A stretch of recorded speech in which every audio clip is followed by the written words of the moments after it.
Mas as tempestades só aterram os fracos. Os fortes enrijam-se contra elas e fitam o trovão. Olá, sejam muito bem-vindos ao canal Liber Audiolivro. Eu sou a Giovana e hoje vou ler a última parte da obra O Alienista de Machado de Assis. Vamos à leitura.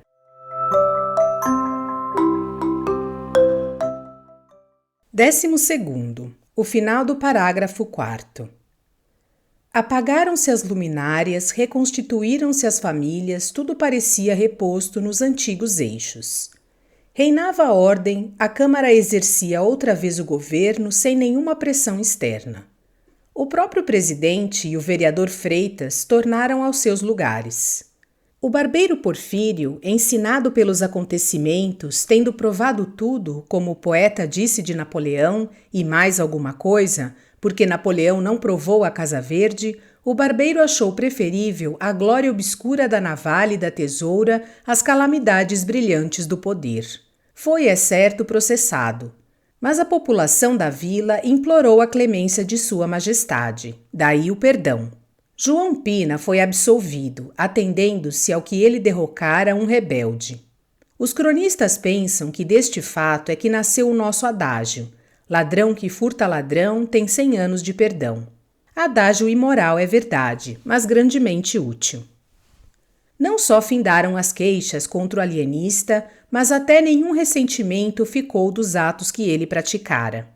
Acrescentando que os reclusos da Casa Verde, desde que ele os declarara plenamente ajuizados, sentiram-se todos de profundo reconhecimento e férvido entusiasmo.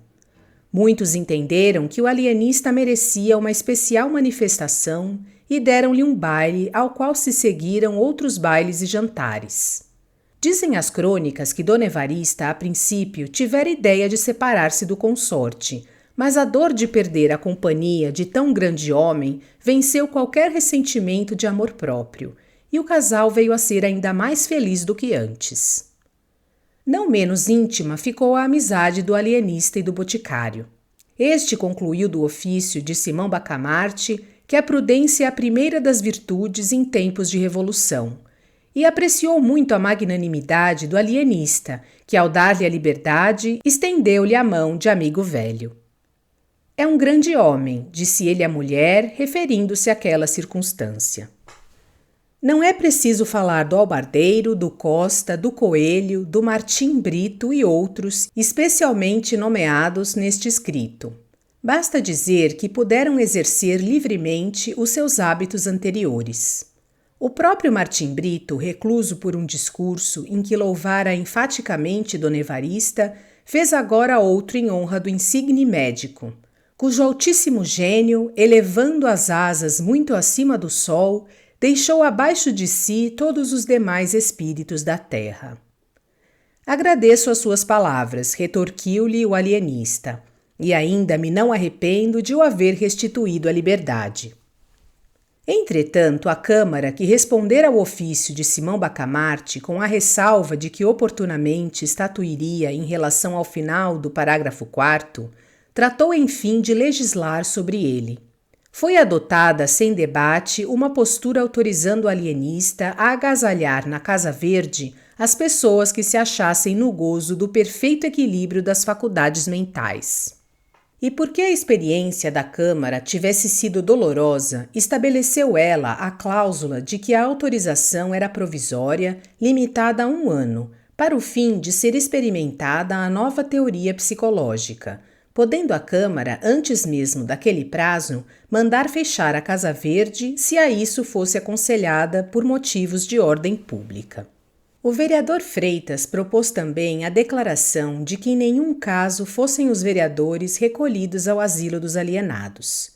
Cláusula que foi aceita, votada e incluída na postura, apesar das reclamações do vereador Galvão. O argumento principal deste magistrado é que a Câmara, legislando sobre uma experiência científica, não podia excluir as pessoas dos seus membros das consequências da lei. A exceção era odiosa e ridícula. Mal proferir estas duras palavras, romperam os vereadores em altos brados contra a audácia e insensatez do colega. Este, porém, ouviu-os e limitou-se a dizer que votava contra a exceção. A vereança, concluiu ele, não nos dá nenhum poder especial nem nos elimina do espírito humano. Simão Bacamarte aceitou a postura com todas as restrições. Quanto à exclusão dos vereadores, declarou que teria profundo sentimento se fosse compelido a recolhê-los à Casa Verde. A cláusula, porém, era a melhor prova de que eles não padeciam do perfeito equilíbrio das faculdades mentais. Não acontecia o mesmo ao vereador Galvão, cujo acerto na objeção feita e cuja moderação na resposta dada às inventivas dos colegas mostravam da parte dele um cérebro bem organizado. Pelo que rogava à Câmara que lhe o entregasse. A Câmara, sentindo-se ainda agravada pelo proceder do vereador Galvão, estimou o pedido do alienista e votou unanimemente a entrega. Compreende-se que, pela teoria nova, não bastava um fato ou dito para recolher alguém à Casa Verde. Era preciso um longo exame, um vasto inquérito do passado e do presente. O padre Lopes, por exemplo, só foi capturado 30 dias depois da postura. A mulher do boticário, 40 dias. A reclusão desta senhora encheu o consorte de indignação. Crispim Soares saiu de casa espumando de cólera e declarando às pessoas a quem encontrava que ia arrancar as orelhas ao tirano. Um sujeito adversário do alienista, ouvindo na rua esta notícia, esqueceu os motivos de dissidência e correu à casa de Simão Bacamarte a participar-lhe o perigo que corria. Simão Bacamarte mostrou-se grato ao procedimento do adversário e poucos minutos lhe bastaram para conhecer a retidão dos seus sentimentos, a boa-fé, o respeito humano, a generosidade. Apertou-lhe muito as mãos e recolheu-o à Casa Verde. Um caso destes é raro, disse ele à mulher pasmada. Agora esperemos o nosso Crispim. Crispim Soares entrou. A dor vencera a raiva. O boticário não arrancou as orelhas ao alienista. Este consolou seu privado, assegurando-lhe que não era caso perdido. Talvez a mulher tivesse alguma lesão cerebral. Ia examiná-la com muita atenção, mas antes disso não podia deixá-la na rua. E parecendo-lhe vantajoso reuni-los, porque a astúcia e velhacaria do marido poderiam de certo modo curar a beleza moral que ele descobrira na esposa, disse Simão Bacamarte: o senhor trabalhará durante o dia na botica, mas almoçará e jantará com sua mulher, e cá passará as noites e os domingos e dias santos. A proposta colocou o pobre boticário na situação do asno de Buridã. Queria viver com a mulher, mas temia voltar à Casa Verde. E nessa luta esteve algum tempo até que Dona Evarista o tirou da dificuldade, prometendo que se incumbiria de ver a amiga e transmitir os recados de um para outro. Crispim Soares beijou-lhe as mãos agradecido. Este último rasgo de egoísmo pusilânime pareceu sublime ao alienista. Ao cabo de 5 meses estavam alojadas umas 18 pessoas, mas Simão Bacamarte não afrouxava, ia de rua em rua, de casa em casa, espreitando, interrogando, estudando. E quando colhia um enfermo, levava-o com a mesma alegria com que outrora os arrebanhava às dúzias. Essa mesma desproporção confirmava a teoria nova. Achara-se, enfim, a verdadeira patologia cerebral. Um dia conseguiu meter na Casa Verde o juiz de fora, mas procedia com tanto escrúpulo que o não fez senão depois de estudar minuciosamente todos os seus atos e interrogar os principais da vila. Mais de uma vez esteve prestes a recolher pessoas perfeitamente desequilibradas. Foi o que se deu com um advogado, em quem reconheceu um tal conjunto de qualidades morais e mentais que era perigoso deixá-lo na rua. Mandou prendê-lo, mas o agente, desconfiado, pediu-lhe para fazer uma experiência.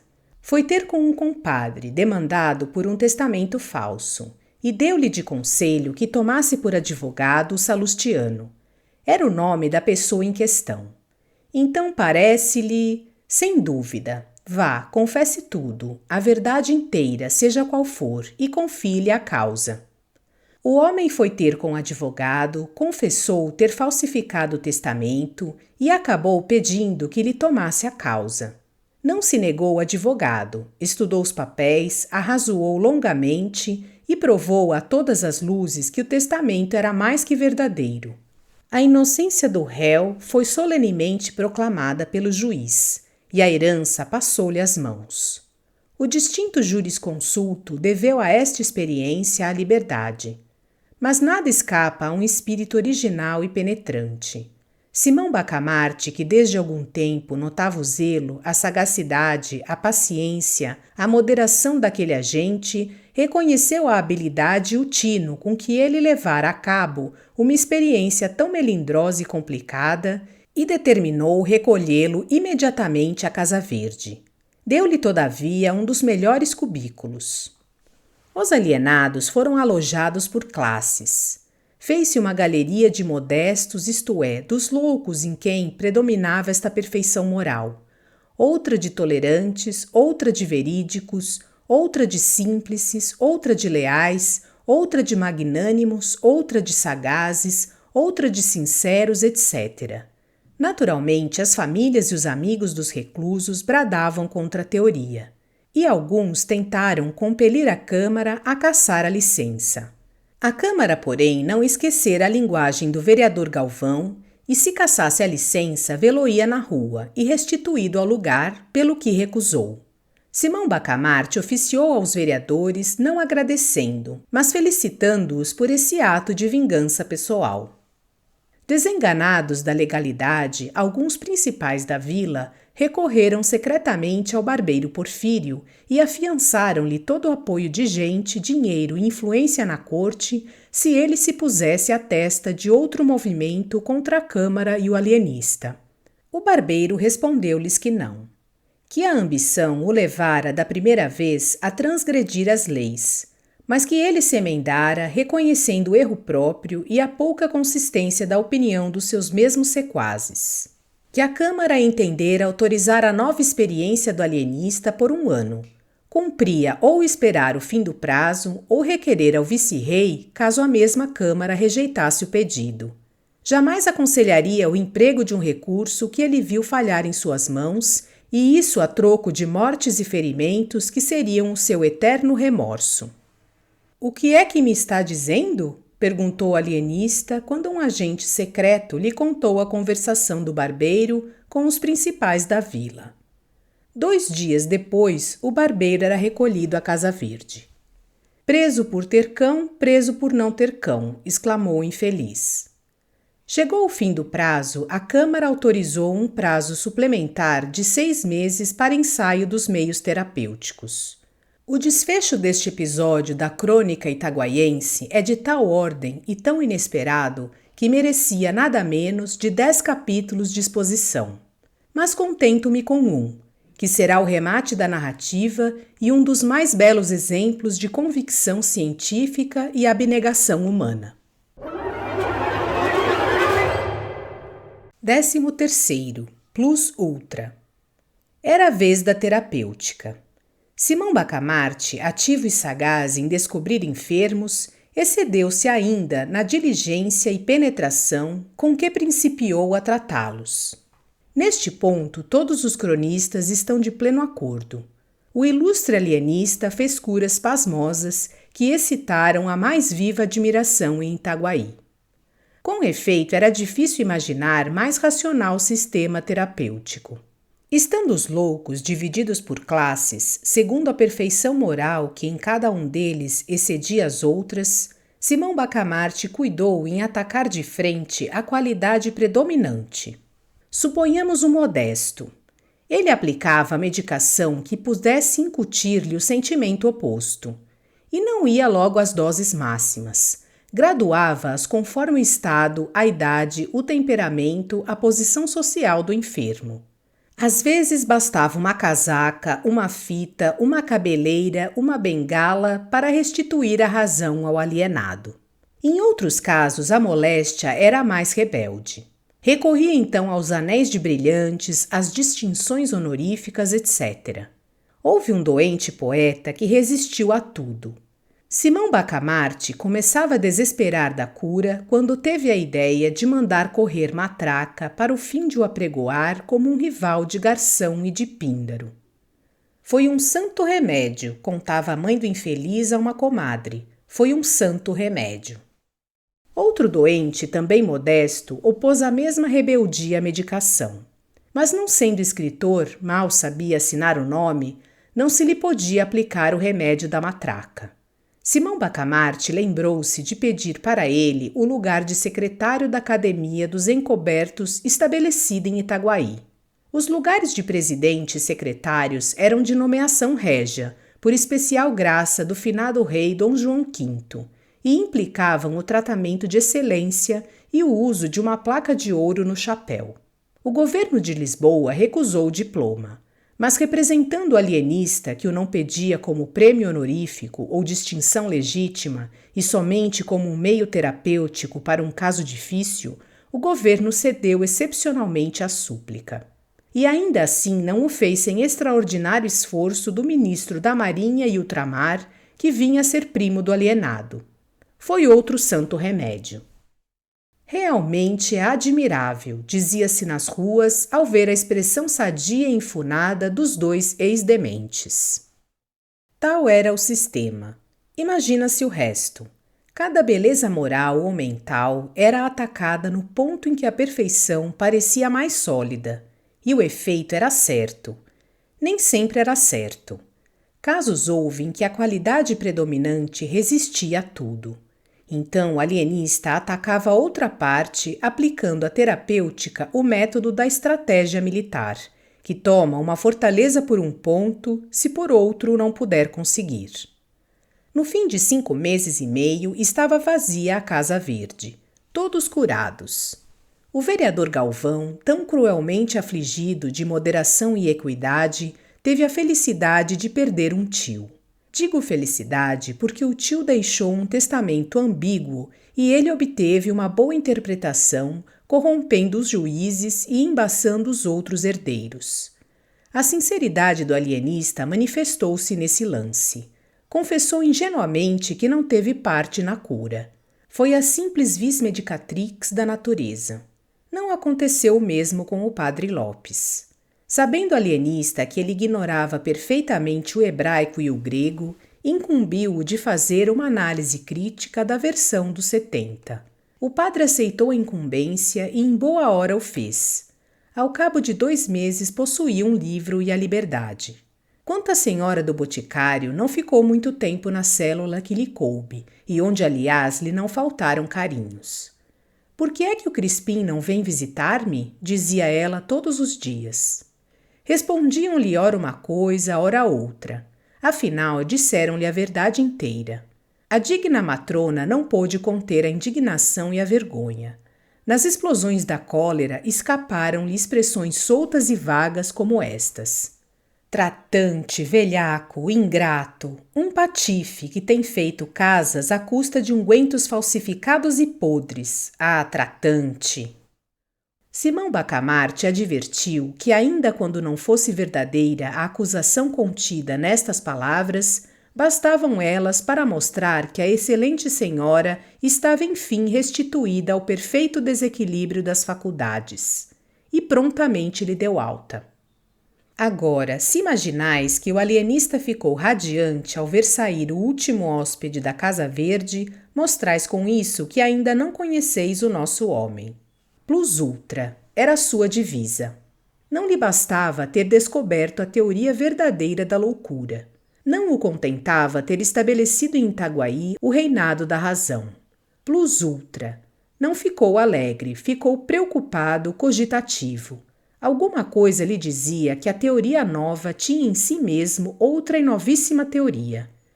Vejamos, pensava ele, vejamos se chego enfim à última verdade. Dizia isto passeando ao longo da vasta sala onde fulgurava a mais rica biblioteca dos domínios ultramarinos de Sua Majestade. Um amplo chambre de damasco preso à cintura por um cordão de seda com borlas de ouro, presente de uma universidade, envolvia o corpo majestoso e austero do ilustre alienista.